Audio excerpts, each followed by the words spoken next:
Welcome back to Farley's Library. Have you ever had someone just tell you a really good story? Well, if you haven't, we've got a treat in store for you. We're going to the Michigan Storytellers Festival, and we're going to hear some stories from some of the best storytellers in the country, like nationally acclaimed storyteller Ed Stivender. He's going to tell us a great story. I hope you're ready. Let's go. The Flint Public Library has been home to the Michigan Storytellers Festival for over 33 years.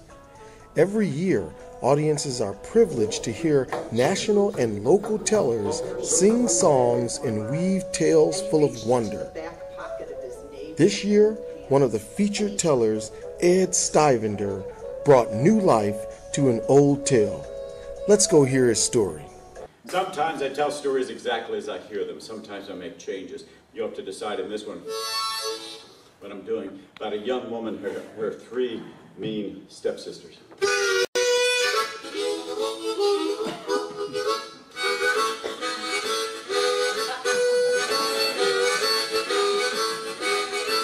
Well, my name is Cinderella, and I'm looking for a fella to take me to the ball tonight.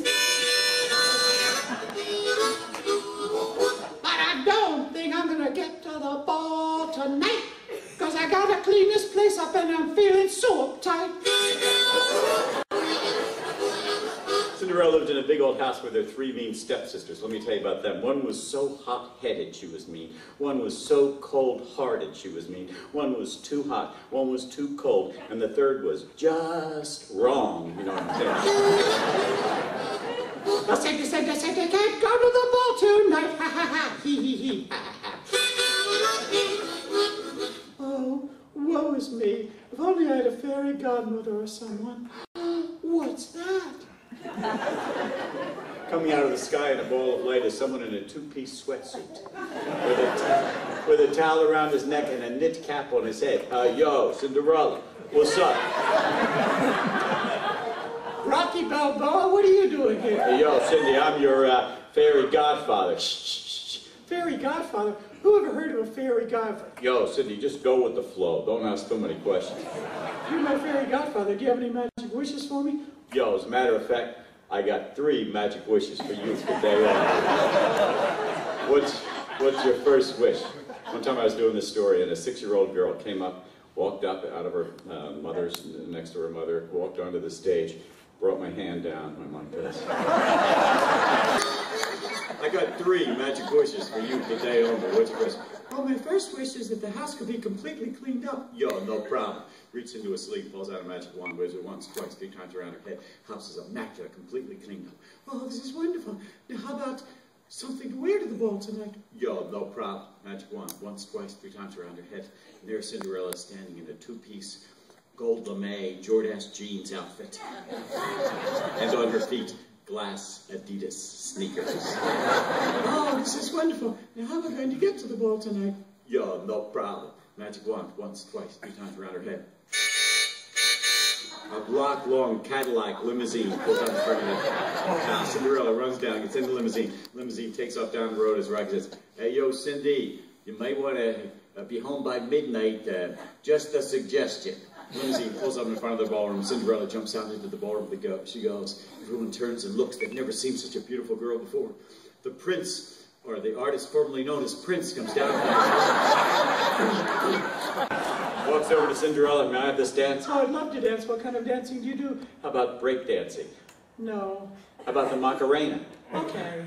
And so the prince and Cinderella begin to do the Macarena. And you can join them if you know it.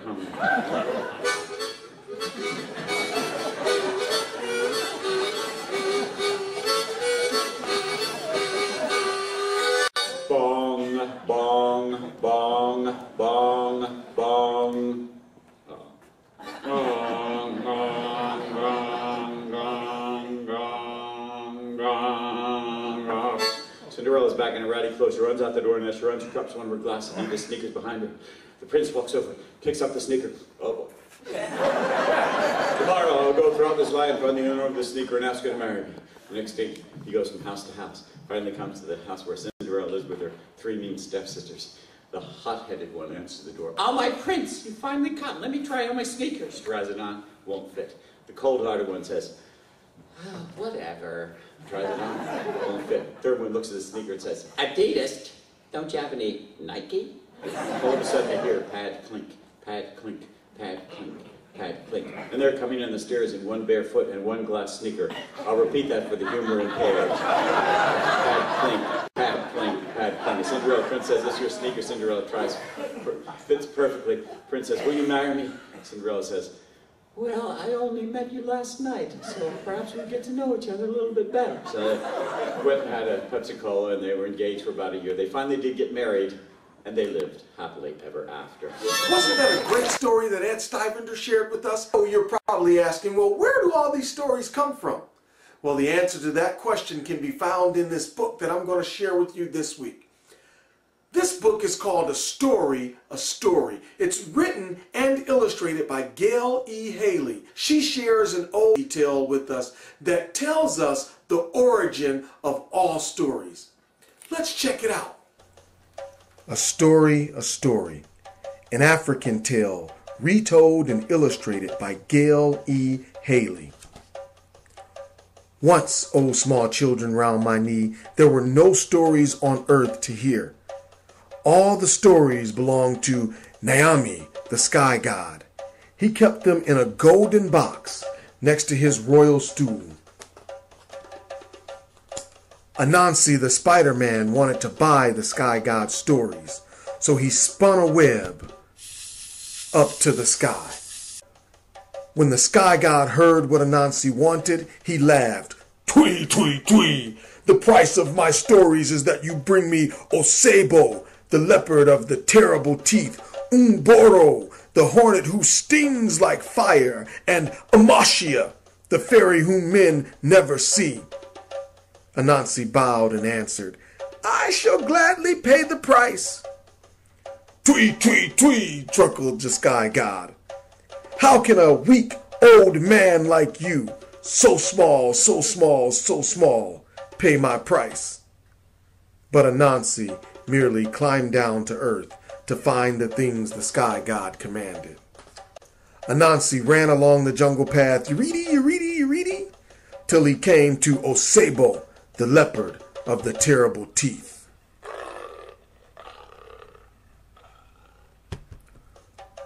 Oh, Anansi, said the leopard, you are just in time to be my lunch. Anansi replied, as for that, what will happen will happen. But first, let's play the binding game. The leopard, who was fond of games, asked, how is it played? With vine creepers, explained Anansi. I will bind you by your foot and foot. Then I will untie you and you can tie me up. Very well, growled the leopard, who planned to eat Anansi as soon as it was his turn to bind him. So Anansi tied the leopard by his foot, by his foot, by his foot, by his foot with the vine creeper. Then he said, now, Osebo, you are ready to meet the sky god. And he hung the tied leopard in a tree in the jungle. Next, Anansi cut a frond from a banana tree and filled a calabash with water. He crept through the tall grass, Sora, Sora, Sora, till he came to the nest of Umboro, the hornets who sting like fire. Anansi held the banana leaf over his head as an umbrella. Then he poured some of the water in the calabash over his head. The rest he emptied over the hornet's nest and cried, it's raining, raining, raining! Should you not fly into my calabash that the rain will not tatter your wings? Thank you, hummed the hornets, and they flew into the calabash. Thump! Anansi quickly stopped the mouth of the gourd. Now, Umboro, you are ready to meet the sky god, said Anansi. And he hung the calabash full of hornets onto the tree next to the leopard. Anansi now carved a little wooden doll holding a bowl. He covered the doll from top to bottom with sticky latex gum. Then he filled the doll's bowl with pounded yams. He set the doll at the foot of a flamboyant tree where fairies like to dance.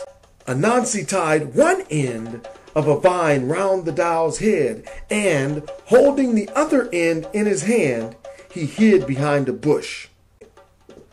In a while, Amasia, the fairy whom no man sees, came dancing, dancing, dancing to the foot of the flamboyant tree.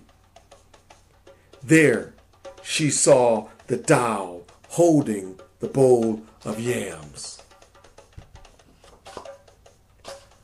Amasia said, "Come, baby, I am hungry. May I eat some of your yams?" Anansi pulled at the vine in his hiding place so that the doll seemed to nod its head. So the fairy took the bowl from the doll and ate all the yams.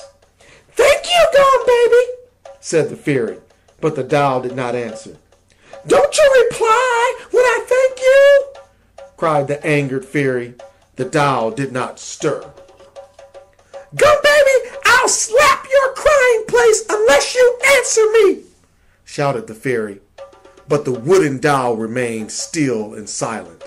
So the fairy slapped her crying place. Pah! Her hand stuck fast to the Gum Baby's sticky cheek. "Let go of my hand or I'll slap you again." Pah! She slapped the doll's crying place with her other hand. Now the fairy was stuck to the Gum Baby with both hands, and she was furious. She pushed against the doll with her feet, and they also stuck fast. Now Anansi came out of hiding. "You are ready to meet the sky god, Amasia." And he carried her to the tree where the leopard and the hornets were waiting. Anansi spun a web around Osebo, Mboro, and Amasia. Then he spun a web up to the sky. He pulled his captives behind him and set them down at the feet of the sky god. "Oh, Naomi," said Anansi, bowing low, "here is the price you asked for your stories.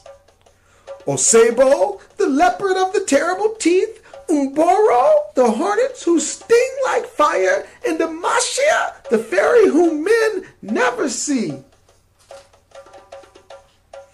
Naomi, the sky god, called together all the nobles of his court and addressed them in a loud voice. "Little Anansi, the Spider-Man, has paid the price I ask for my stories. Sing his praise, I command you." "From this day and going on forever," proclaimed the sky god, "my stories belong to Anansi and shall be called spider stories." "Ee-ee-ee!" shouted all the assembled nobles. So Anansi took the golden box of stories back to Earth, to the people of his village, and when he opened the box, all the stories scattered to the corners of the world, including this one. "This is my story which I have related. If it be sweet or if it be not sweet, take some elsewhere and let some come back to me." Didn't you love that story? Anansi sure was clever. Clever enough to get stories for the whole world. And some of those stories are in the rest of the books I'm going to share with you this week. The first book was written by Margaret J. Olson. It's called Tell and Draw Stories. As you're telling each story, you draw the picture. This book is called The Dancing Palm Tree. It's written by Barbara K. Walker. This book is full of stories that are really easy to learn and really easy to tell. Well, that's all for this week's episode of Farley's Library. Be sure to check out our website, www.farleyslibrary.com, for more information on the books that we featured this week or for more information about reading. Bye-bye. If you need a book, come take a look.